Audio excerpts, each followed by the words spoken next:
Well, seeing as how I'm not 100% sure what I'm doing here or how to run this thing, which I will eventually figure out, we're going to try this, and hopefully I'm broadcasting to everyone that I need to broadcast to, and I do everything on my phone, so I may not do the opening recovering addicts thing, but what the heck, we'll figure this out as we go along. Uh, so for those of you who don't know, my name is Dan Richard. I'm a grateful alcoholic, and every Sunday at 3, we're doing a live stream from recovering addict to just kind of get the message of recovery out there and to hopefully reach some of us early birds. And especially those in the UK and Australia and stuff like that who are a few hours ahead of us. Kind of gives us a Sunday morning to wake up and get our day started in the right direction. So throughout this, you'll see me keep coming up and looking and this and that. That's because even though I've got bifocals, I still can't see. So I'm going to go ahead and start the morning with some readings here. And big blue backpack of knowledge. So we're going to start with the hey, morning, Mo. All right. So today, February 14th, we're going to start out of the 24 hours a day by Hazelden Meditations. After that first drink, we had a single track mind.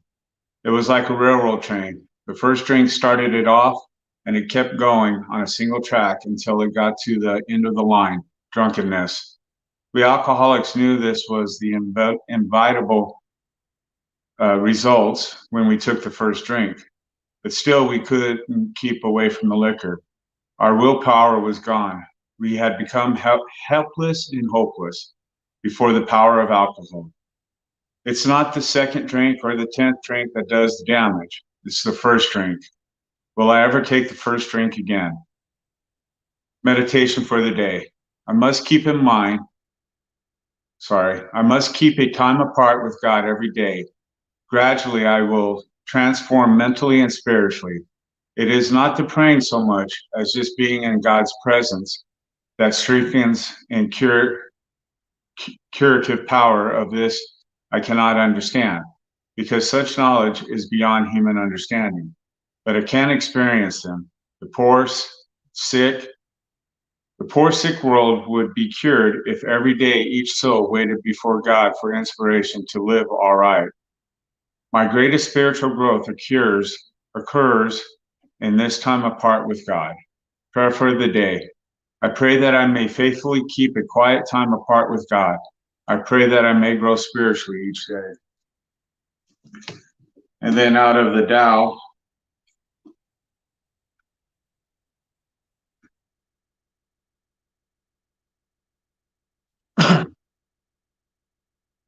Huron stands in the blue estuary, solitary, white, unmoving for hours. A fish, quick avian darting, the prey captured. Interesting. People always ask how to follow Tao.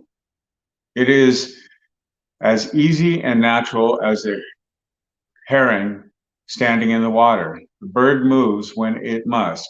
It does not move when stillness is appropriate. The secret of its serenity is the type of vigilance and contemplative state.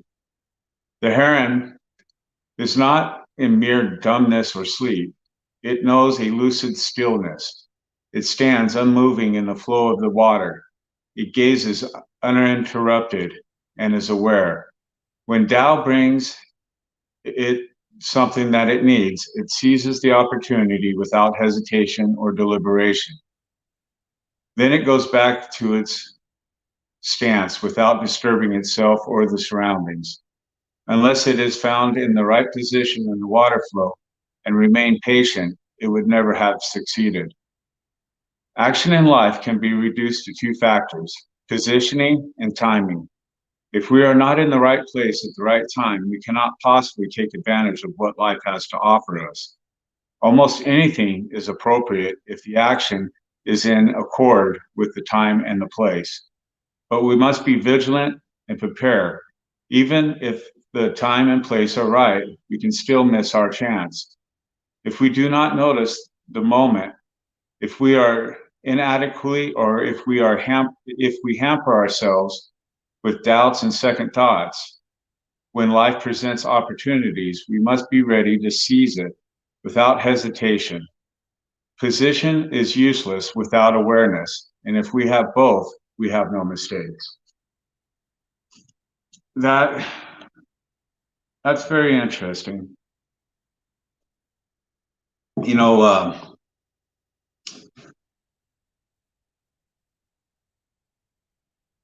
morning, Debs. So that's very interesting. You know, we work really hard on ourselves to hopefully find something along this journey. And there's something to be said about discipline and just our routines that we go through in the day. And I think that all kind of leads to what my topic of today was going to be, is self-love. So people are always asking me, you know, why do I get up so early? And it's actually kind of, in a way, a selfish reason for me. I get up this early because this is my quiet time. This is my escape from the world, so to speak. This is my time to just be with me and work on myself. And oddly enough, through this discipline of my morning routine, we'll say, that allows me to get in touch with myself and basically start loving myself. And I find that self-love is probably one of the hardest things for me as an alcoholic to overcome, because I was so used to waking up in the morning thinking I was a piece of shit, worthless, unfit dad, unfit husband, lousy friend, everything, anything you could possibly think of. You know, you stub your toe in the morning and I'm worthless because I'm stubbing my toe because I'm not aware of what's going on in my life, right? All that negative talk. And what I find is, in the mornings, this alone time gives me a moment to be with myself, look at where I've come from to where I'm at today. And sometimes that's hard. That's very, very hard. I I do Postmates, Uber Eats, things like that, right? And that means that the only people that I can depend on to make sure that rent's paid and you know, just normal everyday bills is all on me. There's no punching a time clock and being a zombie and doing a 9-to-5 job, right? If I want income, then it's up to me to go out and get it, which is a freedom that I've never had before, because I'm so used to relying on external things to validate me that basically for 50 some odd years of my life, I've never had faith in myself. And I know a lot of times in the rooms we talk about not trusting ourselves and not having faith in ourselves. But I found that through faith in the 12 steps and doing the work, that it's given me a new level of self-confidence that I've never had before.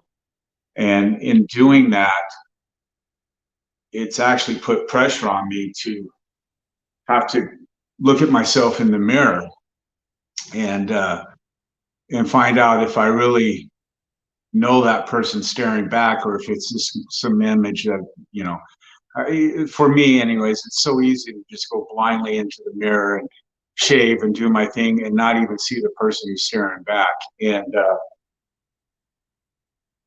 sometimes that's an easy escape, right? But I think when we do that, it doesn't even allow us a moment to be with ourselves. So saying that, I wrote a poem. I don't even know if you call them poems or spoken word poetry or whatever it is, but I tend to write. And so I wrote something called Look Into the Mirror. I'm going to read that right now. And that kind of leads to this whole thing about self-love.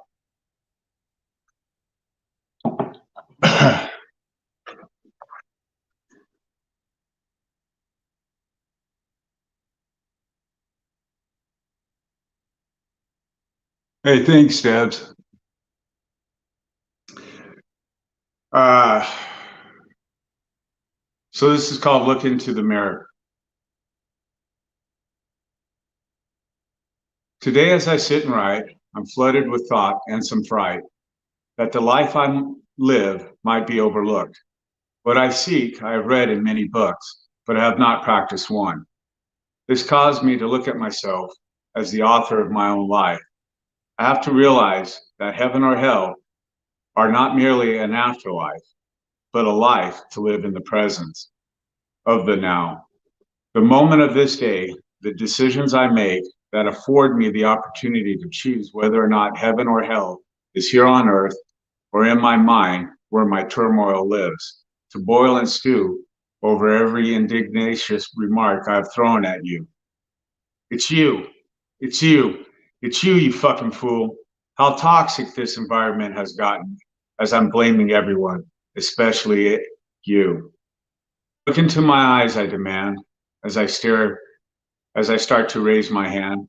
You laid down the law with one mighty blow, the story would be told, as my resentments regain control. That is the moment I drop to my knees. Hell is won again as I reach for my next drink, as I restart my alcoholic cycle. You fucking loser, you say, as I struggle to raise from my knees. Look into my eyes, I demand once again, as I stare into the mirror, to realize I am not a cycle, but a very lost man who knows not who he is. So blame the toxic environment from whence I came from, the friends, the spouse, the kids, this fucked up house, for the louse I have become. This is my personal hell I choose to create here on earth and in my mind. But what about heaven, I demand, as I stare at the man in the mirror. Where is my peace on earth? I cry out loud with gun in hand. Then ever so quietly, a moment of clarity fills me.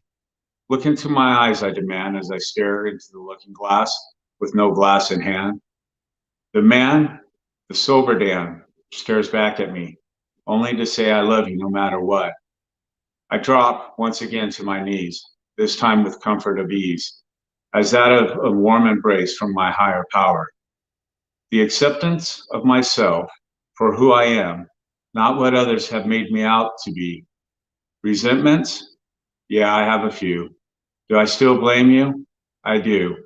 So as I clean up my side of the street, that is where I meet the toxicity inside of me. As I forgive me for the choices I have made, I forgive you for the decisions you've had to take. Once more, I find heaven on earth and peace of mind. Look into my eyes, I ask the reflection staring back at me. Without lips moving, we both know you love me and I love you. And I wrote that in my early days of recovery, because like I was talking about earlier, when you look into the mirror, it's really hard to embrace and love that person staring back at you, which also takes me back to when I was talking about doing the doormates and the postmates and relying on myself. Without self-love, what I find for me personally, what ends up happening is I end up living in the past and regretting every single thing that I've done, because no one will hate me as much as I hate myself. And when you come to the realization that you personally are the one that's beating yourself up, that's when a freedom happens to come about, which is quite amazing, right? Now, I'm not perfect at any of this. This is all stuff that I'm learning and going through on a daily basis with myself. So one of these things about self-love is living a life, in my opinion, I call it living a life that was worth saving. If I am going to be sober and live this life, then I can no longer just be a drone and just have life happen to me. I have to create life. And that's a scary thing, because I've never had trust or faith in myself. I've always depended on someone else to give me the validation, or a drug or a drink or video games, or M&Ms and sodas, whatever the case may be. Anything that we look at will give us a sense of ease and comfort, and quickly. That is what I've always ran to.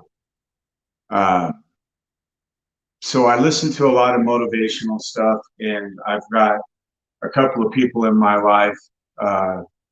As a matter of fact, LT is very inspiring to me, and my sponsor, who actually worked the steps with me in a very brutal, honestly, loving way. That I have these people that are living a life that's worth saving. And by doing the little side hustle thing, I've left the security blanket of quote unquote the 9 to 5, the regular check, knowing that in 2 weeks or 1 week, whatever it is, I'm going to be getting this safety net called a paycheck. Granted, that paycheck is 48 hours of my life, 6 days a week, and leaving me with a Sunday to catch up on all the house chores, which really leaves me no time for myself to express myself or be creative, or create a life that is truly worth saving. So going with that, this past week, I was presented with an opportunity to a former manager of mine called and asked if I would like to come back to work for them in a part-time position, which would allow me to have that safety blanket again. And here I'm trying to create my own life. I've already proven to myself that this delivery thing, gig work, whatever you guys want to call it, can sustain me. But I'm so full of self-doubt, and the fact that I have a hard time trusting myself and having faith in myself, that safety blanket looks really, really good. And oddly enough, this week, I've had some car maintenance things that I've had to do that's cost me a bit of money that honestly I don't have, but was able to come up with. And through all this turmoil, especially yesterday, so yesterday, Saturday, the day before that, Friday, so we'll start like last Wednesday. So last Wednesday was a $300 deal that I had to do with my car. And then Friday, I had some tire issues and I had to take care of that. So there's another $100. And then yesterday, I ended up replacing 2 more tires, which when I bought the car, I knew needed to happen. But of course, things always happen when we don't want them, right? We always want to plan for everything, and that's just not life. You can't plan life. You can give yourself a guideline to things that you want to accomplish, but from day to day, you're not going to know. So yesterday, early in the morning, got to replace these other 2 tires. And at that point, that's when self-hate, self-doubt comes back into play, where I'm like, maybe I should just take this 9 to 5, why continue on this journey? It's so hard, where's my pat on the back, right? That's what I'm telling myself. Is it worth the struggle? Why am I doing this? No one's recognizing what I'm doing. Where's my pat on the back? And it dawned on me that that's a lot of negative talk to myself. But again, I'm looking for external things to make me happy.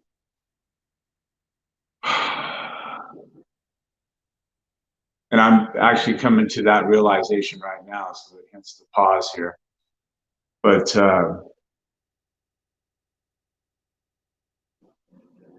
that's a very interesting thing that I just kind of figured out. So I'm having all these negative thoughts going, man, I should just go back to the 9 to 5, do that zombie thing, and hate my life again, because this is my pattern. Is I'll find a job and I'll be really good at it. Not only good at it, I'll become, as my dad says, 110% fan, and I'm nothing but that job. But then I get into a state of comfort where I've got this, I understand this job, boom, boom, I'm going to be the president of the company. And that's when I become complacent.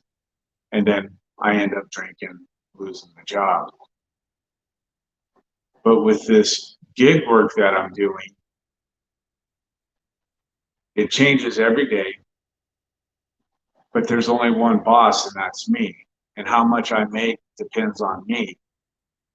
And I find through that challenge that I actually step up and I'm showing up for myself. So again, I'm left with the safety blanket of a 9 to 5 or doing the gig work. And yesterday I was filling out the applications for this particular job, and I did submit them. But it was very hard to hit that send button. And I did send it out, and we'll see what happens. But almost instantly after doing that, I really kind of beat myself up. It doesn't mean I have to take the job or anything like that, but the real question is why don't I love myself enough to take that risk to do what I'm doing and actually have faith in myself to have a potential opportunity in my life that I've always dreamed of.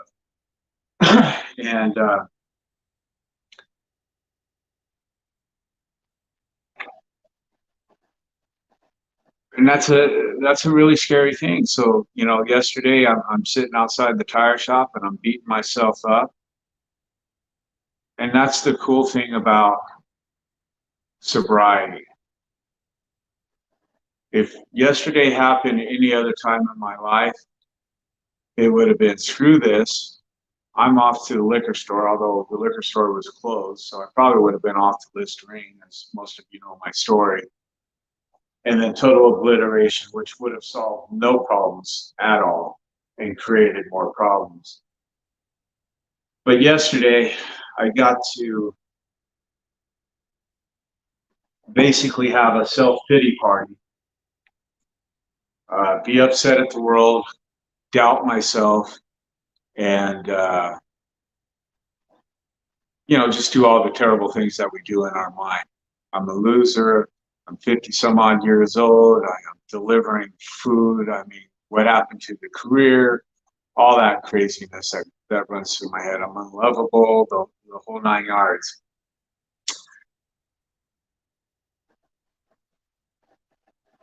So the great thing about sobriety and having faith in the 12 steps and working this, again, you don't have to have a sponsor. Whatever sobriety looks like to you, if you're happy and you're scanning, you can look in that mirror and love yourself.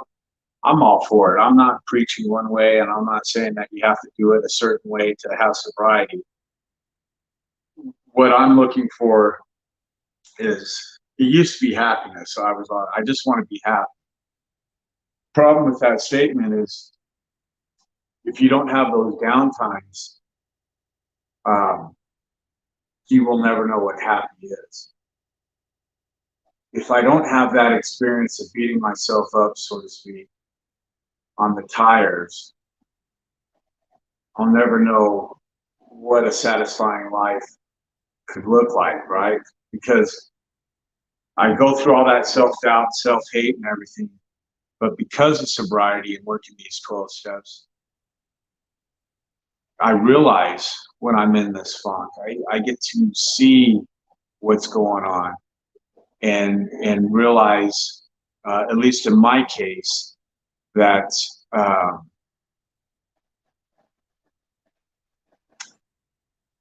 that I do deserve better.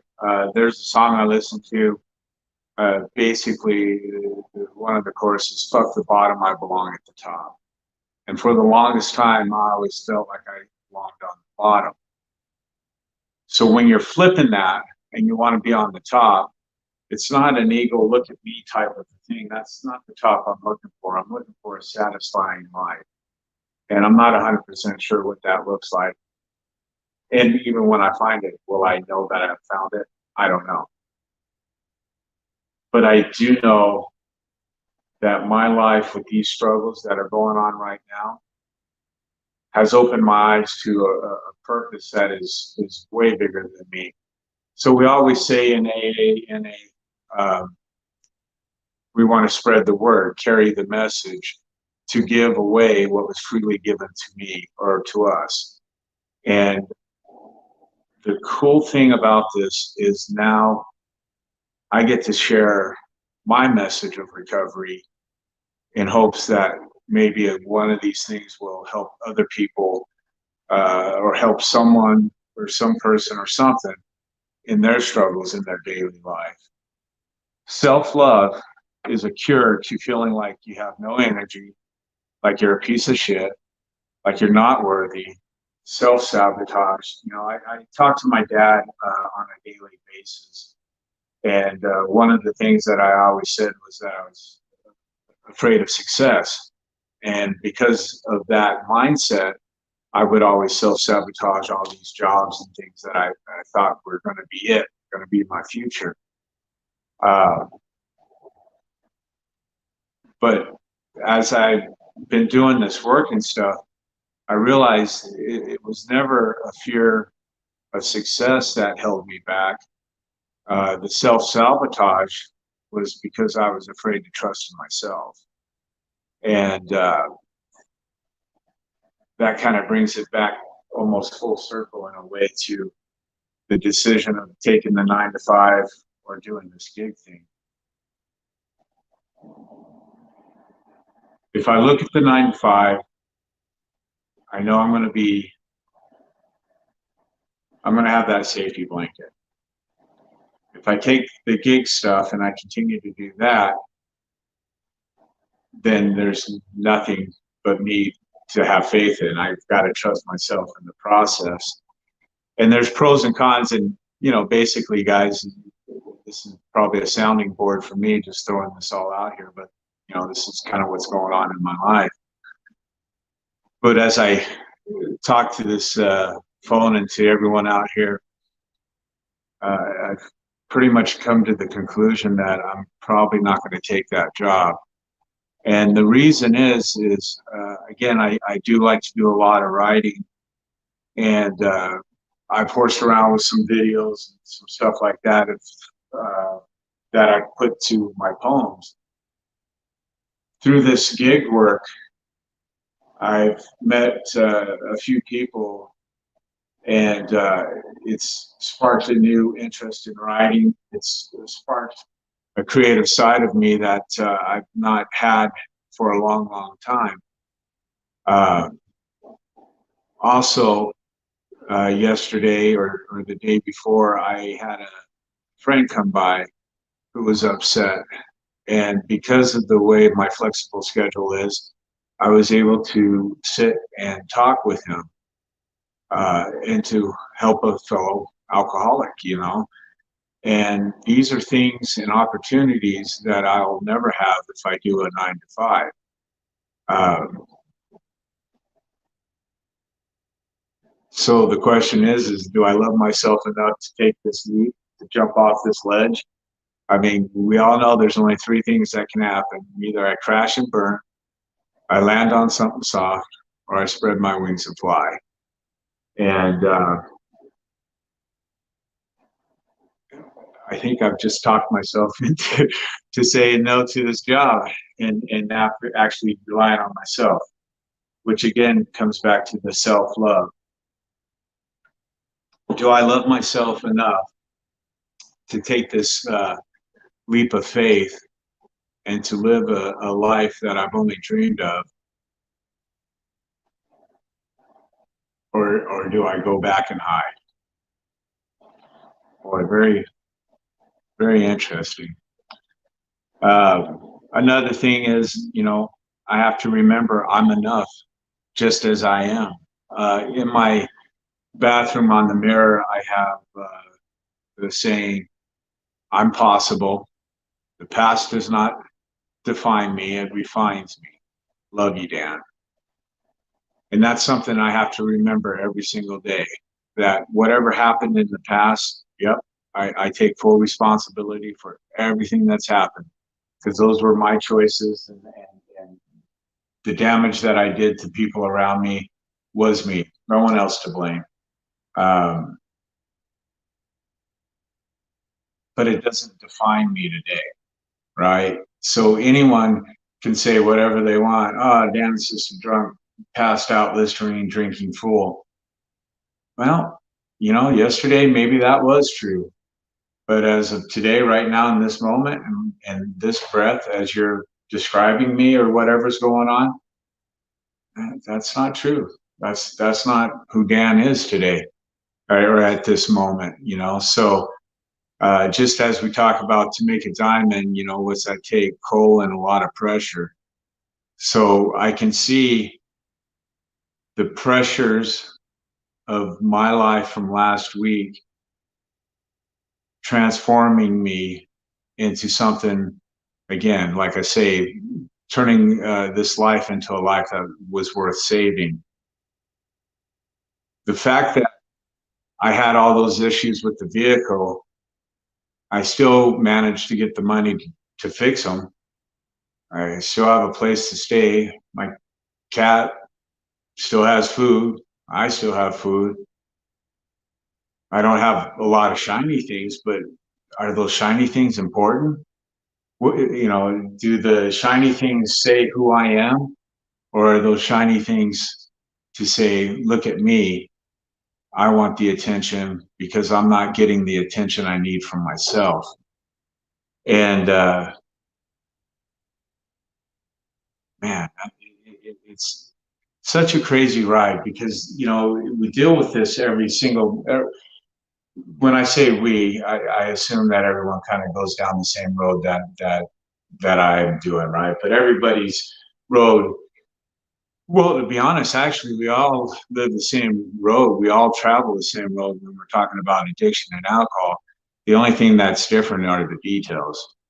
And for me, every morning I wake up, and the first thing I have to do is battle with this mind that says I'm not worthy of a life worth saving. I'm not worthy of being the best me that I can be. And that's when I turn to some books, get some inspiration.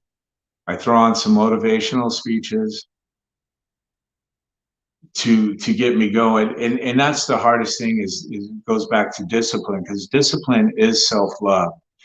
Um, I'm a bachelor. I live by myself. And so many times I'll go into the kitchen and it's full of dishes, dirty dishes. It takes all of less than a minute to wash a plate, a fork, and a knife. Maybe 3 minutes if there's cast iron skillet involved or something, wipe down the stove. But literally 3 minutes to clean up after every meal that I have. And yet I'll let those dishes stack up, stack up, stack up until I have a sink full of dirty dishes. And that is almost a metaphor for my life, right? Is instead of just dealing with things right then and there, so that when I do wake up in the morning, the kitchen's nice and clean and boom, I'm ready to just go. Just with like things in life, I let those things stack up until now, instead of a 3 minute ordeal, I've got 15, 20 minutes of in the kitchen cleaning and doing. And so that goes back to a new thing that I'm trying to implement, which is kind of hard. But basically, what I'm doing is after every meal, cleaning up. Every meal, clean up.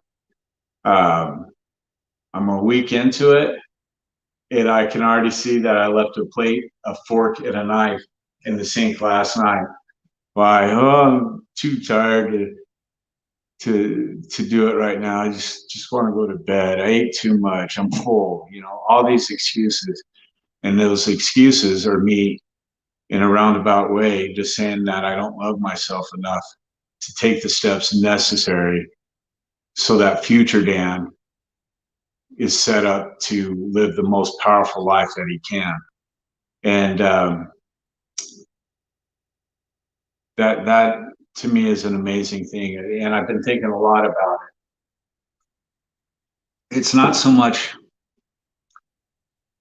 well, it is. It's what I can pack in the stream of life in this day and this moment. But it's not so much for me.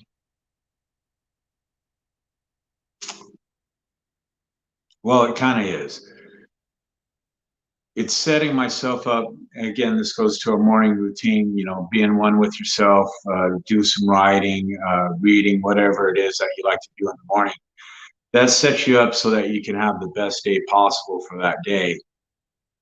But in the long goal, it sets future Dan up to have a better opportunity to live a life worth saving, battle demons that pop up in my head, be prepared for life, to show up for life, and to live and live life and not let life live me.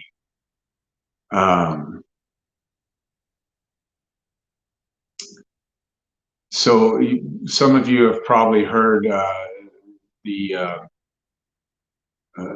my story, and this will progress as we go along. But starting in June 1st of 2020, I've started down this whole road of body transformation, mind transformation, into a goal that I have of doing basically a dance performance in October that requires some gymnastic moves.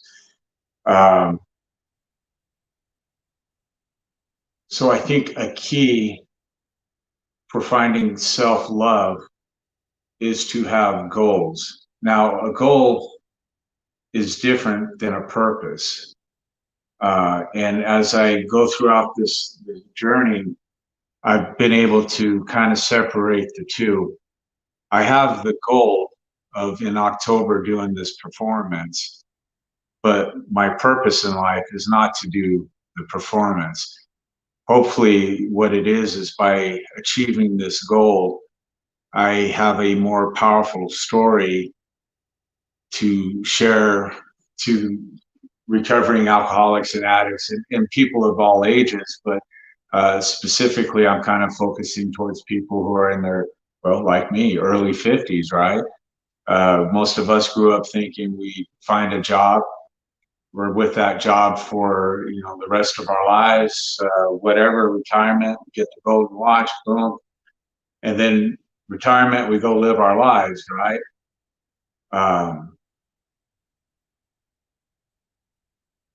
But that's not how it worked out for me. And because it never worked out like that, I never knew what long-term planning or goals or anything was. It was always that quick, fix me now, ease the pain, and all the other stuff that goes along with it. So since I've been on this journey, it's showing me a whole different side of myself that I've never seen. And it's through those struggles, the aches, the pains, the soreness, the sitting in the gym or at the edge of the bed crying my eyes out because I feel like I'm worthless and this journey's, it might as well just be done. But through those struggles, I grow.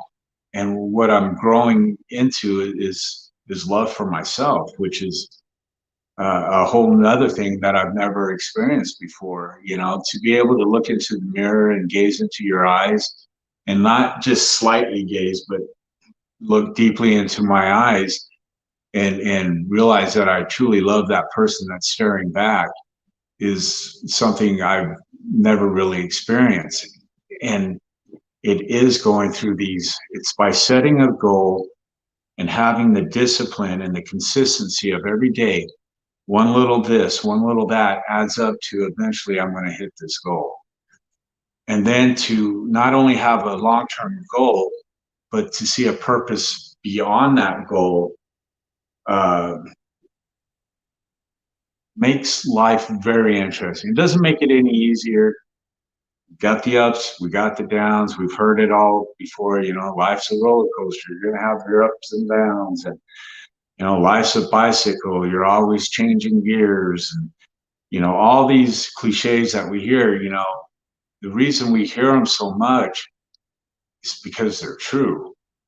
And it's how we're going to accept those things and continue on that determines how much love we're really going to have for ourselves. Love and respect, yeah, it'd be so much easier to just say screw it all and go hit a bottle and get 20 pizzas and pig out and black out just so that everyone, including myself, could look in the mirror again, or the people on the outside. Yep, there's Dan, drunk again. Told you that wasn't going to last long. Or you get up, you tell your mind not today. You cry a little bit, you get mad at yourself a little bit, but you go and you work it out. And that's through whatever it is, writing, art, whatever your creative thing is. I mean, even if you're in a 9-to-5 job, I'm not knocking that by any means. If you love your job, finding that respect and love through that is just as worthy as anything else, But at some point, we have to realize that we cannot love ourselves if we're going to keep beating ourselves up from the past. We have to learn to live today in this moment to set ourselves up in the future for a satisfying life.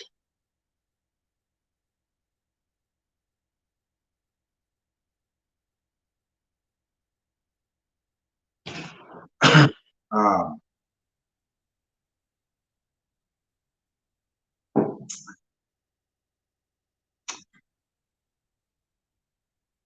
well, I kind of lost my train of thought there, which is easy to do sometimes.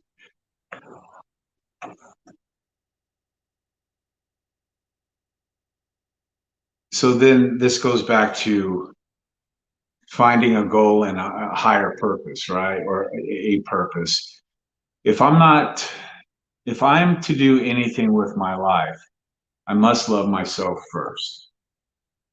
And I think with everything that I've said, hopefully it just doesn't sound like a bunch of rambling, but it sounds somewhat cohesive. And see, just like right now, right? I want to put the caveat of, well, as time goes on, these will get better and better and better, blah, blah, blah. I'm looking to justify to everyone out there, well, this may not be the best live stream, but I'm working on it and this and that. And the fact of the matter is the best part of this whole thing is, even with all the self-doubt and everything that I may have running through my head, I don't need to justify anything, because the number one win is I showed up. I clicked the go live button. I made a commitment to LT and recovering addicts that I would do this, and I showed up. And showing up for your life, uh, again, is a form of self-love. Do I want to go run and say, well, I was tired today, or oh, I gotta go out there and hustle to make up for the money I spent on my car, or oh, I wasn't prepared, or this isn't perfect. Nothing in life is ever perfect. And if you're searching for perfection, oh man, it's going to be a long, long road, long, long road. And it's just going to be filled with nothing but a lot of heartache and headache. Uh, I no longer, well, let me rephrase that. Another thing that I'm trying to eliminate in my life is perfectionism. I'm not looking to be perfect in anything that I do, but I am looking to be great in everything that I do. And there's a difference there. I may not be able to do the perfect handstand yet, but I'll tell you what, when it's time, it's going to be the greatest handstand I've ever done in my life.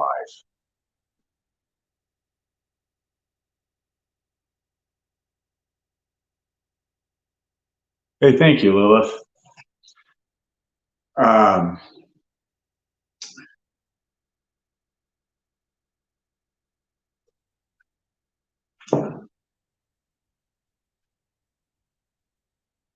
so yeah, that's kind of where we're at right now, or where I'm at right now. I guess in the end, what it really just comes down to is we've got to unload.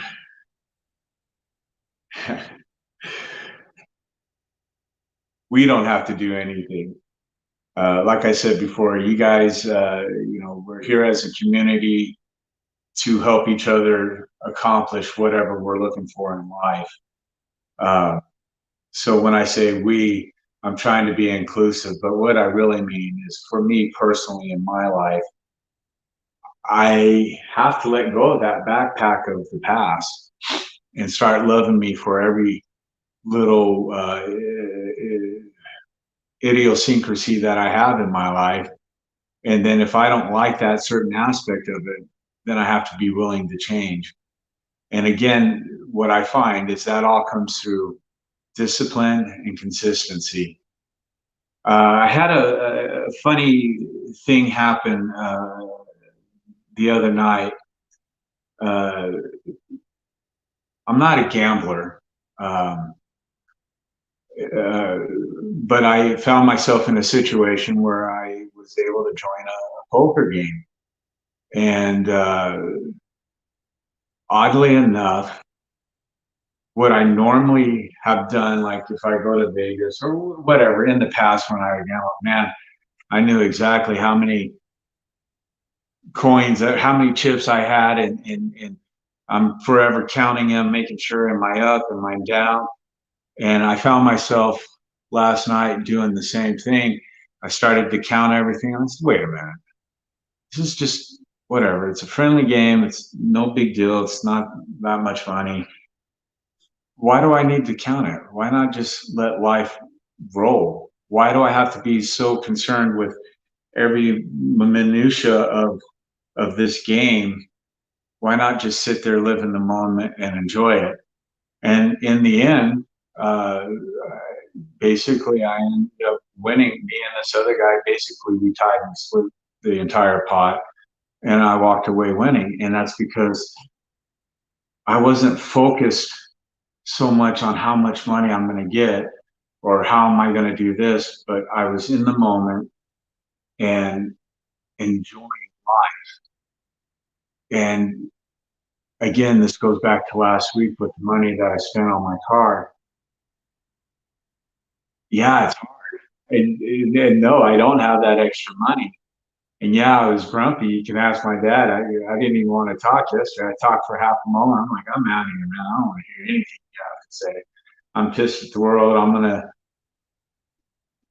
go kick something.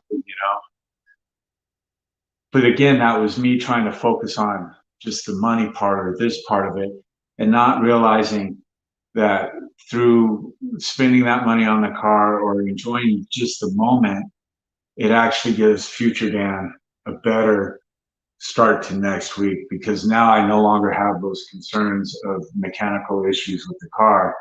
And so when tomorrow rolls around, actually today after this broadcast, uh, I have confidence in that car. I don't have to be worried about it as I'm out there driving, and I can feel safe, which allows me to live this life that was worth saving. And I think that's what it really comes down to in the end, is through our discipline, consistency of loving ourselves and setting ourselves up for future selves, that gives us a satisfying life. And I think that's all I'm really after, is a satisfying life. Awesome. So with that, everybody, we'll cut it a few minutes short here. I appreciate everyone for jumping on and checking this out. Sorry I didn't read a lot of the comments. And see, again, I'm trying to justify why this wasn't just a perfect live stream. But again, like I said, as we go through this, I'll get a little more technologically advanced and figure out how to read comments and highlight all those things. So luckily, I've got a good teacher in LT who will show me how to do all those things. So with that, everybody, I think I'm going to end this with Serenity Prayer. And, yeah, so we'll go like this. God, grant me the serenity to accept the things I cannot change, the courage to change the things I can, and the wisdom to know the difference.